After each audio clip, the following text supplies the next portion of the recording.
Breaking news. प्यारे भाई बहनों, कान खोलकर सुनने के लिए रेडी हो जाओ, क्योंकि इजराइल ने ईरान के ऊपर बहुत ही जोरदार हमला किया है। पिछले शुक्रवार से इजराइल ईरान के ऊपर कहर बरसाए हुए है, क्योंकि इजराइल का मानना था कि ईरान हमास का साथ दे रहा है और देते आया है, जबकि पिछले विगत वर्ष में हमास ने इजराइल के ऊपर एक नरसंहार किया था और उसी का बदला हमास से इजराइल लिए जा रहा था। पर ईरान ने हमास का हर समय साथ दिया और हमास को हर सहयोग पहुंचाने का हिमाकत किया। इजराइल के हिसाब से ईरान ने हमास का साथ देकर हिमाकत किया, जिसकी सजा उसे मिलनी थी और इजराइल उसे अब वो सजा दे रहा है।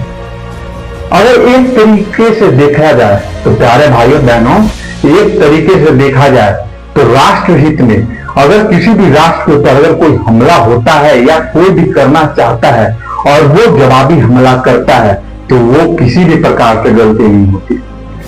अगर हम मानवाधिकार की बात करते हैं तो कहां गए वो मानवाधिकार जिससे इजरायली लोगों को खतरा होता है? कहां गए वो मानवाधिकार जिससे यहूदियों को पहचान कर मारा जाता है? इजराइल के ऊपर हुए उस नरसंहार का जहां सभी लोगों को एक साथ आकर विरोध करना चाहिए था, तो बहुत सारे लोगों ने हमास को सपोर्ट किया, पैलेस्टीन को समर्थन दिया। क्या ये मानवाधिकार के खिलाफ नहीं था? तो अगर आज इजराइल जो कर रहा है वो भी मानवाधिकार के खिलाफ नहीं है, क्योंकि वो अपने राष्ट्र के हित में और अपने लोगों के हित में कार्य कर रहा है। उसने पिछले शुक्रवार से जो ईरान पे हमला स्टार्ट किया है वो अभी भी जारी है। पिछले शुक्रवार को ही इजराइल ने ईरान के ऊपर 200 एयरक्राफ्ट भेजे थे। प्यारे भाइयों बहनों, आपने सही सुना, 200 एयरक्राफ्ट। अगर किसी देश के ऊपर से 200 एयरक्राफ्ट गुजरती हैं तो उसके एयर डिफेंस आराम से एयर डिफेंस को पता चल जाता है। पर सवाल आता है कि ईरान के एयर डिफेंस को पता कैसे नहीं चला? तो इसके पीछे सबसे बड़ा हाथ था इजरायली खुफिया एजेंसी मोसाद का। मोसाद ने इससे पहले कुछ समय पहले एक सीक्रेट ऑपरेशन चलाया था, जिसमें उन्होंने ईरान के ज्यादातर एयर डिफेंस सिस्टम को तबाह कर दिया था, जिसका परिणाम है कि आज इजरायली एयरक्राफ्ट आसानी से जाते हैं और ईरान पे बम गिरा के वापस आ जाते हैं। ना ही उनके कोई एयरक्राफ्ट को नुकसान पहुंच रहा है और ना ही उनके पायलट को।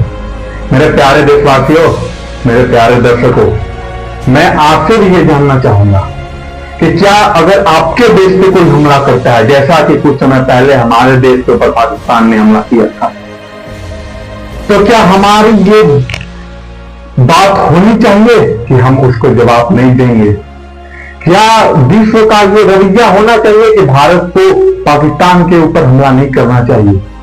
तो उसी प्रकार जब हमास ने इजराइल के ऊपर हमला किया था तो सभी देशों को एक साथ आकर एक सुर में बोलना था कि ये जो भी हुआ है गलत हुआ है।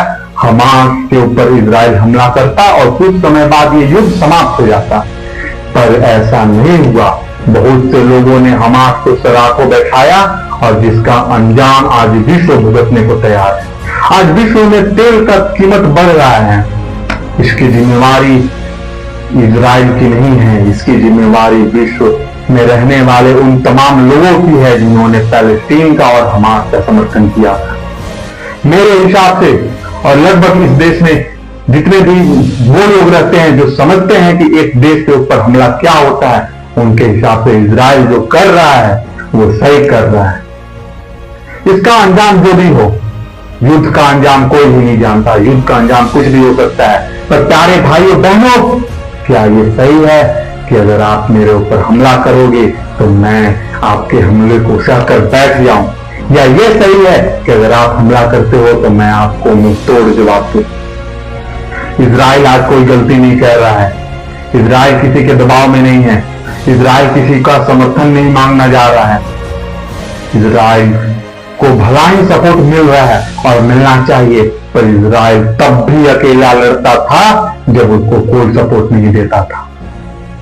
इजराइल अगर एक मानचित्र पे देखा जाए तो इजराइल एक सुई की नोक जैसा देश है, पर वो अपनी अस्मिता को बचाने के लिए, अपने मानवों को बचाने के लिए, अपने आप को बचाने के लिए लड़ता है। क्योंकि भगवान श्री कृष्ण भी बोलते हैं कि धर्म की रक्षा के लिए अगर युद्ध करना पड़े, अगर स्वयं की रक्षा के लिए युद्ध करना पड़े, तो युद्ध धर्म ही है, वो युद्ध धर्म युद्ध है। जिस प्रकार भगवान नरसिंह ने अवतार लिया था और हिरण्यकश्यप का सीना फाड़ दिया था, उसी प्रकार इजराइल आज विश्व में जितने भी आतंकवादियों को समर्थन देने वाले देश है या आतंकवादियों को समर्थन देते हैं, इजराइल उनके खिलाफ खड़ा है। और हमें लगता है कि इजराइल उन सभी को चेतावनी दे रहा है कि आप या तो संभल जाओ, या तो सुधर जाओ, या तो रुक जाओ, वरना इसका अंजाम बुरा होगा। क्योंकि ये देश, ये विश्व शांति से चलना चाहता है और शांति में ही सबकी भलाई है। शांति ही एकमात्र रास्ता है कि विश्व को खुशहाली पे ले जाना है, तो शांति बनाए रखिए। अगर आप हमें मारिएगा तो हम आपको भी मारेंगे। ये मेरा बात नहीं, ये इजराइल का बात है। अब लगभग लगता है कि ऐसे ही सभी देशों का यही राय होता है कि पहले हम अटैक नहीं करेंगे, पर अगर हम पे अटैक हुआ तो हम छोड़ेंगे भी नहीं। अब दर्शकों की क्या राय है, मेरे प्यारे भाइयों बहनों का क्या राय है इस इजराइल के द्वारा जो लिया गया है बदला ईरान से, उस पे आप अपना राय कमेंट करें। बाकी अब तक इस नरसंहार में इजराइल के 24 लोगों की और ईरान के 224 लोगों की जान जा चुकी है, और इजराइल के 390 लोग और ईरान के 1270 लोगों से ज्यादा लोग घायल हैं। भगवान से यही आशा है और अनुरोध है कि भगवान जल्द से जल्द इस युद्ध को समाप्त, इस युद्ध को खत्म करें। पर एक तरफ से यह भी देखा जाए कि इस युद्ध को होने के पीछे भी ईरान का ही हाथ है। धन्यवाद, मिलते हैं अगले वीडियो में। वीडियो पसंद आया तो लाइक, चैनल को सब्सक्राइब करें और ज्यादा से ज्यादा लोगों तक शेयर करें, ताकि हम हर प्रकार से, हर इस प्रकार से सच्चाई का साथ दे सके। यानी हमारे नजर में तो इजराइल सच्चा है, उसका साथ दे सकें। चाहे हम इजरायली कंपनियों को, सामानों को खरीदें, या फिर इजराइल को जिस प्रकार से फायदा हो सके उस प्रकार से फायदा पहुंचाने की कोशिश करें। इसलिए आप ज्यादा से ज्यादा वीडियो को शेयर करें, ताकि ज्यादा से ज्यादा लोग इजराइल के समर्थन में उतरे। जय हिंद, जय भारत।